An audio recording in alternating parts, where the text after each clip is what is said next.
Hey everybody, Mo Bunnell. Hi, I'm your host here at Real Relationships, Real Revenue. I'm author of The Snowball System, and I and my teams have trained over 15,000 high-end professionals all over the world on sound, effective business development techniques.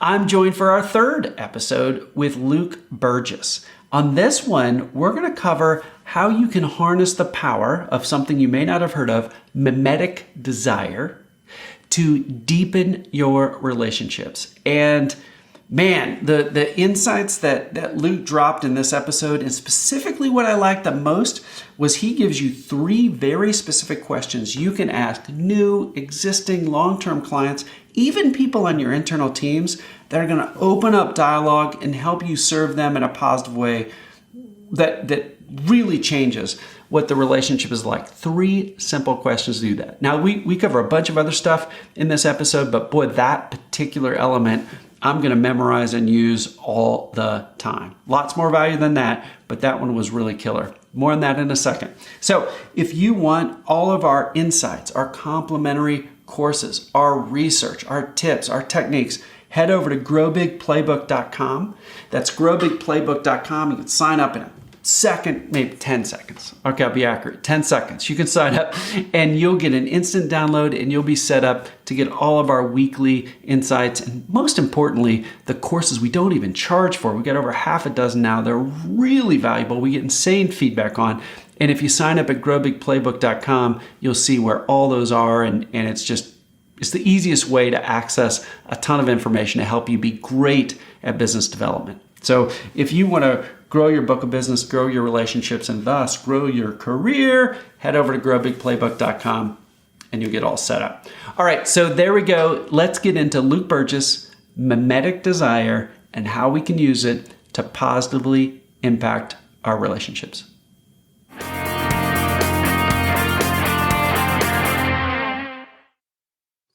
Hey everybody, it's Mo again, and I'm in for our third episode that we're recording with Luke Burgis. He wrote a book called Wanting, and you are going to want it because it's really good. I was lucky to get an advanced copy and just devoured it. I read almost the whole thing in one day. I just couldn't put it down. My wife was like, "Are you going to keep you reading that? Do you need that done by Monday?" I'm like, "No, I just can't put it down." But anyway, Luke, you know what this next question is going to be. We've covered how to use mimetic desire positively to help us become great at business development. In our first episode together, we covered how to use it in a way to create and close more deals in a way that'll positively impact the world, in a way that you'll have your clients back, that you're going to be doing this authentically. So now's our next one. How can we use mimetic desire positively to deepen relationships? The best advice I could give, and I've been doing this for a long time now, is to try to understand how people are fundamentally motivated. So people have a core motivation, and very likely it's been with them their whole lives. And if you look hard enough, you can find a pattern to their motivational drive. And if you understand how they're motivated, you sort of gained a key into understanding what this person is really after in pretty much everything that they do. So core motivation, these would be the less mimetic desires. So this is a way to sort of get under the surface and find that what does this person really care about? What are they motivated by all the time? So when they take on a new project, they're probably motivated by very similar things.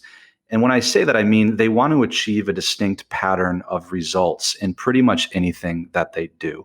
And you can learn this just by pay attention to the way that people speak about some of their proudest achievements, for instance. If a person describes all of the greatest achievements of their life using verbs are especially important, like, well, I organized the team for this project, or I laid a foundation for my sales team. I established X, Y, and Z. This is a person, and this is a pattern. They always seem to talk about things like that.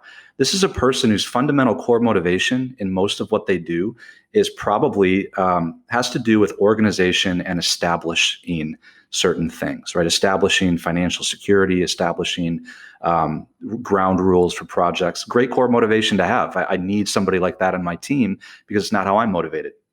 Another person who's working on the similar project, similar industry, similar business, could describe their greatest achievements like I really elicited a thunderous applause when I gave that sales presentation. Or you should have seen their faces light up when I said X, Y, and Z. And every time they talk about their biggest achievements, what's important to them was not the organization and that aspect of things. It's gaining a response. It's affecting people and influencing them, like on an emotional level. So these are two people that could be doing the same project, but they're fundamentally motivated in very different ways. So I've found that getting at the heart of a person's core motivation, understanding how they're wired, what kind of results they want to achieve, is probably the most important thing that I've learned over the last 10 years. And every single person that I've hired, all of my students, in fact, go through a very systematic assessment process, actually, that I use to identify their core motivational drives, which really heavily related to what I call thick desires. These are the desires that are less mimetic. They're kind of the ones that have always been with us, like solid rock that's built up. And if you understand those about your clients, that's how you really deepen those relationships, because you understand what's driving them. And it's probably not going to change from year to year or from project to project. Yeah, I'd forgotten about this, but you had a graphic in the book. One of the things I really liked about the book, by the way, are little hand drawings that really bring the words to life in simple frameworks that are easily digestible. And Thin Desires, if I remember right, you had a model where it's just sort of like direct line of sight. I want the thing. I'm going to buy the thing on Amazon. I got the thing. And you can get a little high off that. But thick desires, if I'm right, are the really deep ones, like meaningful work, deep work, impacting the world positively in whatever way that you want. Let's stop there. I've got a follow-up question, but did I get that roughly right before we go deeper around the understanding other people's motivations? That's right. So if you looked at a stock chart of your desires, the thin desires would kind of look like GameStop over the last couple of months, right? Very, very volatile. It'd be up and they'd be down. They'd be at a fundamentally low base too. Okay. So they'd be all over the place. And if you charted your thick desires on that same chart, on that same graph, it would kind of just look like a steadily rising line that eventually would far surpass even the heights of the thin desires. Just to give you a visual, there is a chart like this in the book. We tried to make it a little bit funny too. I think there's Get a Dog is on there as one of them. That's a thin and thick one. So that's absolutely right, Mo. So I think just understanding thin desires are more volatile because they're more mimetic. So a new model comes into the picture, you meet a new person, you start wanting a different thing. Thick desires build up over time, maybe even since your childhood. I love it, man. Well, you do a lot of research. At some point, I'll have to have you over, and we'll have to map whether a miniature donkey if that gives us more thick desire than our two dogs. We'll have to plot them all. It'll be funny. So I want to dive deeper into one thing, because I thought, boy, something you said was super poignant, and we want to actually have some practicality behind it. So the poignant moment was when you talked about, gosh, if we can work with our clients, could be our internal colleagues too, but if we can work with other people and understand what they're really deeply motivated by, we're going to be able to better serve them and communicate to them and things like that. So the practical question is, let's say I'm starting a project, I've got a client, they've taken that risk, they've hired us, we don't know them well yet, we haven't really crossed the personal threshold, it's not somebody we know super well. How would you advise we start to get into that conversation and learn what their deeply mimetic desires, what their thick lines are? Great starting question would be, in the past, tell me about a client, a relationship that you had where they just knocked it out of the park, that went extremely well, that you consider a success with another partner. Tell me, what did that look like? And what was so satisfying about that relationship to you? And they love telling those stories. Everybody has those great relationships, and learn what those are, because that's a hint into what they're looking for from you, obviously. And listen to them. And some people, if you let them tell those stories, first of all, they're signaling to you what they really want. They're telling you these stories when things went really well. And I have to be honest. I never asked that question about what success meant to them in the past. And it was kind of foolish not to, because chances are that's what it's going to look like to them now. So ask that question. And then, the next step in the relationship, when you get ready to a certain point, the question that I ask everybody, I ask my students, I ask my clients, my readers, even if I'm lucky enough to talk to them, Tell me about a time in your life when you achieved something and it brought you a deep sense of satisfaction. Now, that thing could have been 10 years ago, but just thinking about that achievement, even now, brings you this deep sense of satisfaction. Now, that's a sign that that's a core motivational drive. And it's a real sign of a thick desire. And if you ask that question a few times, people love this, right? They'll go back. I pitched a no-hitter in Little League. And we encourage them to go even outside of work. It could be when they were 10 years old. Or a work project last week, a pattern begins to emerge and they start connecting the dots, and you start connecting the dots, and you see some of those less mimetic, thick desires that this person has.